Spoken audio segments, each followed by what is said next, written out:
back everyone to my Let's Play of The Legend of Zelda Oracle of Seasons. Last episode, Data found himself back in Subrosia through a different entrance. And between episodes here, I just got a whole bunch of ore chunks by digging around with my shovel.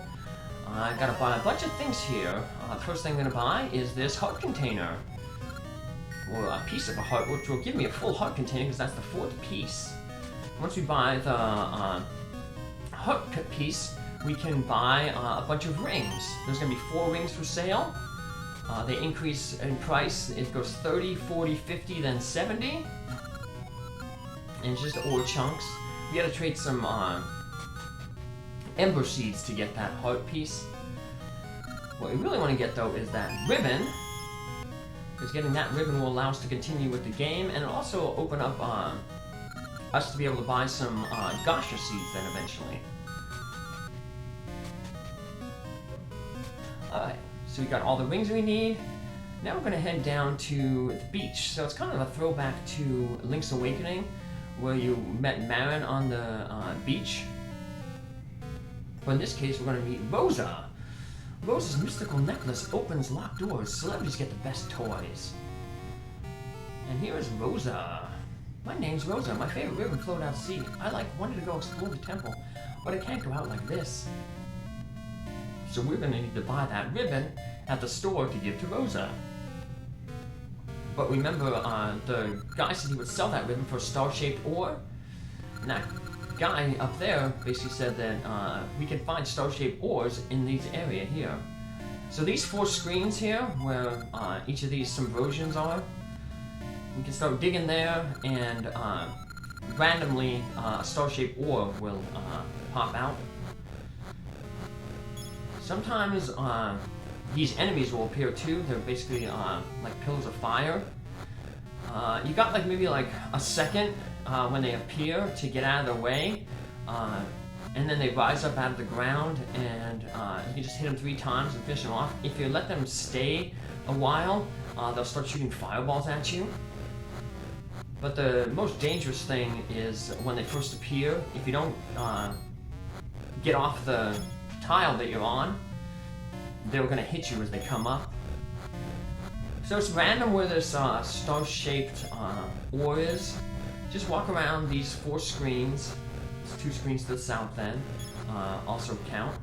And eventually a star-shaped ore is going to fall out. And we're going to take it back to the shop, and we will grab that ribbon. Once you grab the ribbon, that opens up an increase for our bomb bag. Right now we can hold 10 bombs. Buy that ribbon, and then there'll be a new bomb bag for us to buy. That'll hold 30. And the guy's nice. He actually gives us he fills the bomb bag up for me. So I'm just digging here to try to find one of those enemies to show it off. If you're really hoping for ore chunks, there's a 50 gold ore chunk a few screens from here, but I'll get that a little later, show it off when I go on my date with Rosa. I can impress her by showing, hey look, I dug up a bunch of gold. A gold ore chunk. And the gold ore chunk is worth 50. Red is worth 10, blue is worth 1. Let's just dig around here. And eventually, like I said, we'll let you totally find that monster. That little block with an S on it. That'll be useful for an item much later on. Just keep digging. Get a bunch of those ore chunks. There we go. See that fire head appear? I actually want to step off that instantly, or else lots of them hit us. Now we can trade the star-shaped ore to get this ribbon. But before we go give that ribbon to Rosa, we want to head back into the market and buy that red bomb, because that means the big bomb bag. Boom, so now we can carry 30 bombs. And if we come back, we can now buy Gasha seeds there. But the problem with the Gasha seeds is you have to trade scent seeds as well for them. And eventually we'll get another seed bag that holds more seeds. Well, we can only basically buy one of those gotcha seeds right now, one at a time, because we just don't have enough scent seeds in our bag to afford more. So we come back to Rosa here with the ribbon. We give it to her. Wow, like, thank you. And now she's gonna go on a date with us. Since you're so nice, I'll go on a date with you. Let's go look in that temple. So she basically tells you where she wants to go. To the temple. Now you can show off to these Sumbrosians who wanted to go on a date with Rosa, and they're like, "What? You're dating Rosa? What present did you give her? That nice red ribbon." He probably wouldn't get to date her because he wasn't paying attention to her. Like, he should obviously see that now she has a ribbon on her head. I'm so jealous. I want to date Rosa. But he wasn't paying attention to his lady. And, therefore she passed him up. So here's where we can get the gold. In that upper corner right there, you dig, that's always going to pop out gold. Only for the first time, though. Now we have Rosa. We saw this building earlier when we first came down to Sumbrosia. So if we want, we can go down and do the Sumbrosia dance if we want, and get some Gothic seeds there. But we're going to come back to Sumbrosia later on anyway. After the next dungeon, so I'll just do the dance then. But Rosa wanted to go to the temple, so let's head to the temple. And then the first time we went to explore the temple, to the south, east was winter, and to the northwest here was a door. Well, Rosa has a key that can open all doors, so let's have her open this door for us. Equip our power bracelet, pick up these big rocks, go way to the stairs. This is going to bless us with the Spirit of Summer.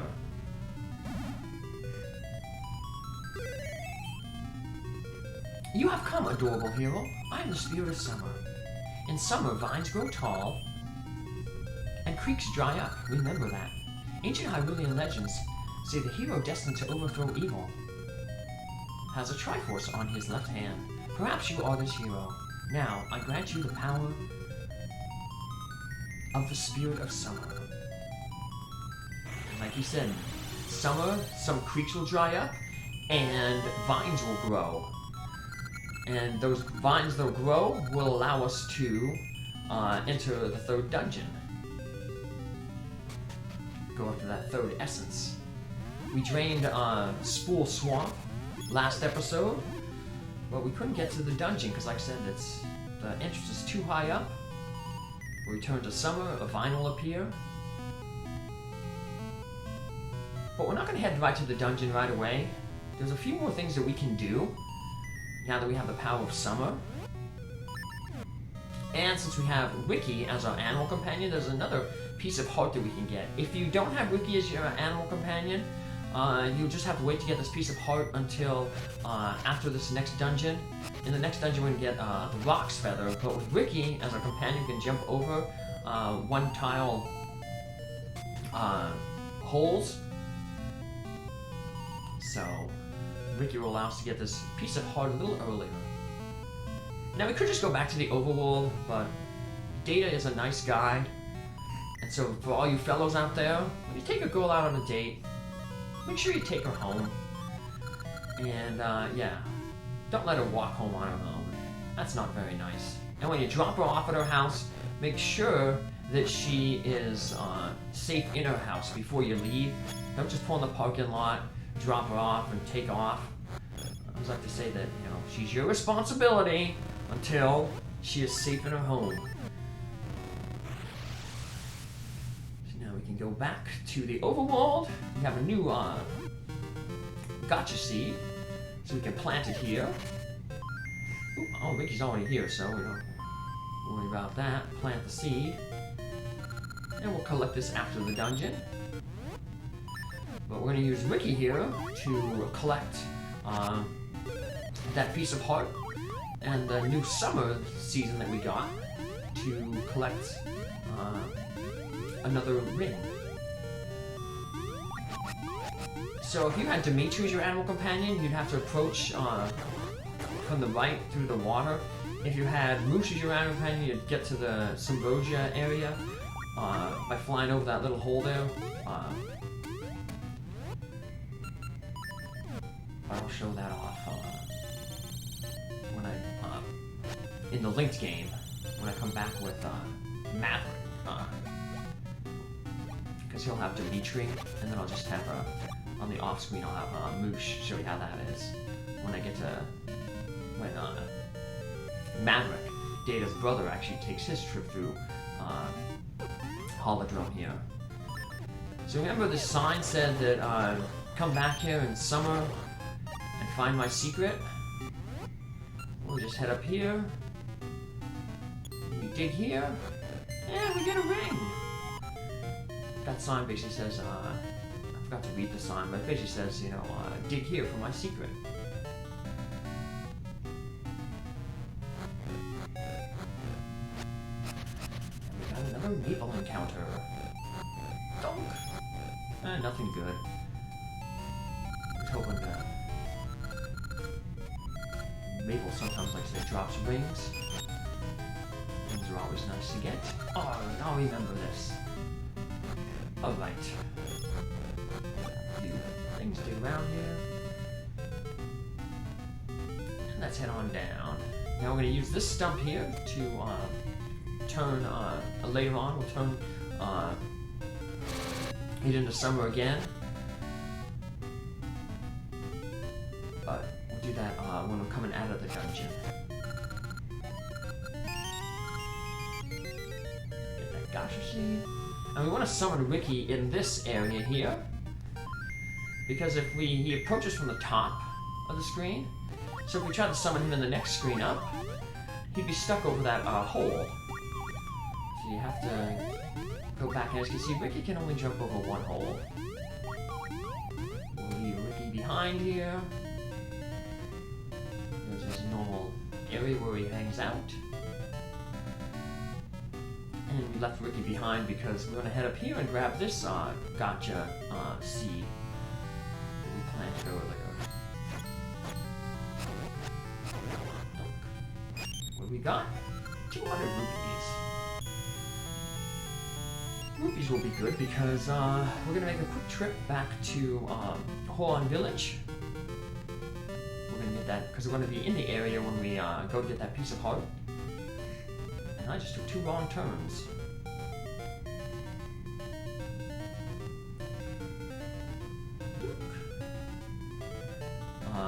That stump I said to turn to spring, it was summer, that would turn to a vine there, and we'd be able to climb up and go after those bushes there. But like I said, we'll do that later on. But with Ricky as our animal companion, we can head over here to the east, summon Ricky, hop in his pouch, and we can hop over this one little tile here, head north, and then we're going to use the power of summer on this tree stump because there's a creek over to the east, and inside that creek is where that heart piece is. That's where the heart piece is. I'm taking a beating here. There's a mob right there.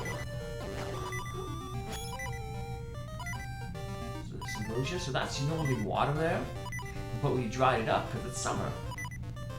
And that gives us access to this rock. We can pick up, throw, and go into a new cave. Look, there we go. Avoid the deep water, the darker water. We can't swim yet.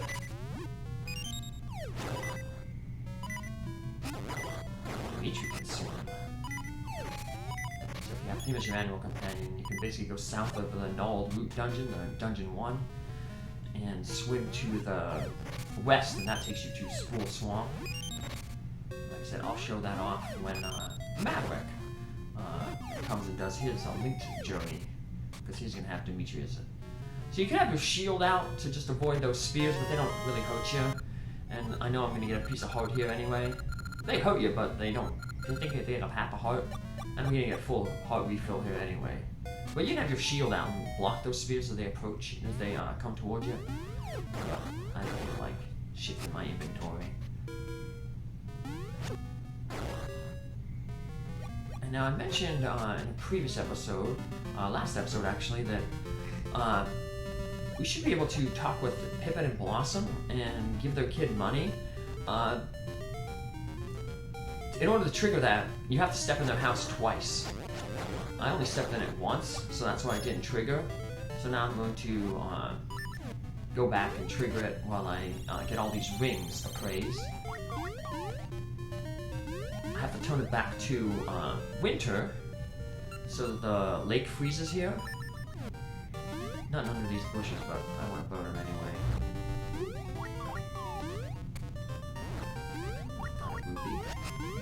Otherwise that would be water, we couldn't cross it. Like I said, if you don't have Ricky, you can always come back here after the next dungeon to get that piece of heart, because we're going to get the rocks fed in the next dungeon, which allows us to jump. Let's take Ricky into the village. And since it's winter, there's going to be ember seeds. We used up a bunch of our ember seeds, burning those bushes, and also remember to get that bomb bag. So let's refill our stock of ember seeds. And this new guy appears here after Dungeon 2. And he basically tells you about wild animals, and you can maybe make one of your friends. So that's another clue to we're going to need an animal companion. And now we're going to need to appraise all these rings. Whispering. Now sometimes there's these things that jinx you, basically put a curse on you, and when that happens you can't use your sword. It's almost like the bubbles in the Legend of Zelda, where they take your sword away from you. So that whispering will prevent those curses from happening. That's a red half damage from spikes, that's good. We got that one. So we have quite a few rings. And I'm gonna show off one of the new rings here. A pointless ring, but just kind of funny. Go to my list. Right now, I'm not even wearing that peace ring. One of the rings I got was the lifelike ring. There's another ring, like the Octorok ring. There's a few other rings that turn you into enemies. Show off my rings there. I'm gonna go to the lifelike ring. And the weird thing with that ring is, when you equip it, you become a lifelike. So I'm going to show that off here real quick. Like I said, there's a few other enemy rings as well. Now when we're in a lifelike though, unfortunately we can't ride our animal friend. But we get to be a little lifelike. Doesn't really serve any purpose, but it's just kind of a little silly thing. And now we are going to talk. This guy, but we can't talk as a lifelike, we can't interact with NPCs, so just take that ring off. And we'll talk with Pippin here. And he basically gives you some clues about gacha seeds. He tells you how you can find rings in them. He tells you how you have the gacha trees mature. He's also mentioning now, since we entered the second time, that his son is ill. Times. Find spots to plant gacha seeds is hard, dig holes, move rocks, and then he's gonna finally tell us that the contents depends on where the seed was planted. Now we're gonna talk with Blossom, and she's holding Danny. She wants to take her to a doctor. Now we have 4 choices here. Now, Danny can grow up into 4 different things. I wanted to actually only give 10 or 1 ruby. I ended up giving him 50, but that's okay. There were basically 3 stages of development. There's this one here, then the next one, he's going to be kind of like really a handful, and she's going to ask like how she can calm him down. And then the last one is she's going to ask him different questions about our personality. And depending on how you answer, the kid, Danny, can grow up into one of 4 different occupations. I didn't want to give a lot of rupees, because if you kind of do a lot of options that kind of baby the kid, he becomes a slacker, because, you know, he didn't have to work at all. You know, we spoiled him by giving him a whole bunch of, you know, rupees if we, you know, don't tell mom to, like, play with him, you know, he's basically a spoiled kid. if we kind of teach him like the joy of music through our answers later on, he can become a musician, and when he sings, he basically acts as a fairy, and he can heal you up. He can become a gacha farmer, just like his father, and basically then he's just a carbon copy of his father. He basically gives you clues about gacha seeds and how to grow different plants. So he basically does the same thing as his father. And then the last one that you can get him to be is a warrior, and that way he wants to basically grow up like Link, or your character. In this case, he'll want to grow up to be like Data. We're going to get some scent seeds, because we want scent seeds because we want to get some more gaseous seeds eventually. So you can hop Ricky down here. And we're going to head to this stump over here where we can change the season again, and we want to change it back to the summer. Select our wand. And it's winter. I wasn't paying attention. That vine ain't there. If we come back, make it summer, the vine will be there. And that'll allow us to access dungeon number 3, the Poison Moth's Lair. That's where we'll start our next episode. Take care, have a good one. See you then. Bye.